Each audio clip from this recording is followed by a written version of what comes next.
Here at Daily Persuasion, we are equal opportunity ageists. Not really, but that's what we're talking about today. I'm Joshua Lisec, of course. I am the New York Times bestselling author and co-author, ghostwriter of now 98 nonfiction books, and a certified hypnotist. Through this unique lens of experiences, I teach you how to better influence the VIPs of your life and career. My latest video that has kind of popped off a little bit more than the others is why religion is cool again.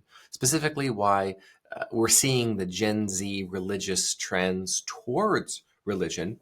And so many young people are converting to, let's say, old school faiths, traditional religious faiths, be that the Orthodox Christian tradition or the various Catholic traditions. And we're even seeing growth from the Latter-day Saints. Now, those three versions of Christianity, with sort of the Eastern Christianity, Western Christianity, and then American Christianity, are all rooted in sorts of, we would call them mystical traditions, as opposed to the quasi-atheist Protestant traditions, which are all about memorizing various passages of the Bible and quoting them like fortune cookies or horoscopes, depending on what's happening in your life. There's also the feminine emotionalism of the evangelical Christian community, which is more so like, if I'm moved by this music that has these chords and they're these inspirational type of Tony Robbins light speeches, I feel emotional and I start crying as a man, and that's the Holy Spirit, and that is utterly debasing, because it is not. It's very much not, let me tell you.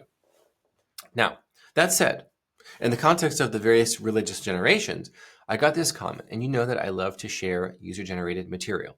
This is from Daniel de Alba, I believe is the individual's name. My wife and I are Zoomers, and we're disgusted by the selfishness of the me generation, boomers. And we really do believe it's their fault we're in this mess. We've heard their stories and watched their actions, and we want to be as far away as possible from becoming what they are. Spoiled and degenerate, with a, let's say, grapist mentality, don't want to get in trouble with the algorithm, towards land, resources, employees, and even their own families. So many people speculate on Zoomers, but no one simply asks us. Why so many of us men are turning to Christ is because only He can help us clean up a mess so unfathomably big while still finding our place in family and early tradition as He intended. I don't carry hate in my words, but simply an acknowledgement of the hand I have been dealt. Just as the generation before me was dealt a hand of temptation and ease. I don't mean ease as in easy work. Work is work. I mean culture and inheritance and an economy to fund such ill behaviors. Well, that was so unfathomably based. Thank you, Daniel. So what do we do about it? Let's say that this is true. What do we do about it? I think he's got it here. You can acknowledge what has become of you that is not your fault. And we can hold accountable those responsible. And yet, that doesn't tell us what to do. So often there's blaming, there's appeasing, there's accusing.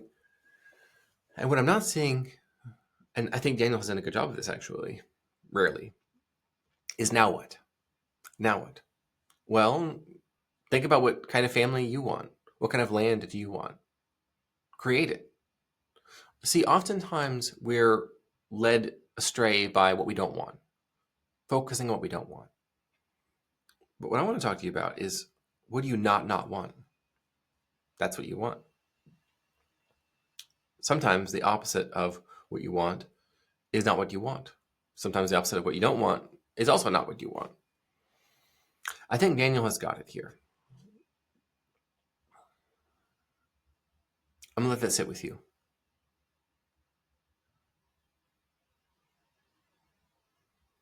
Not exactly the ease you're expecting, is it?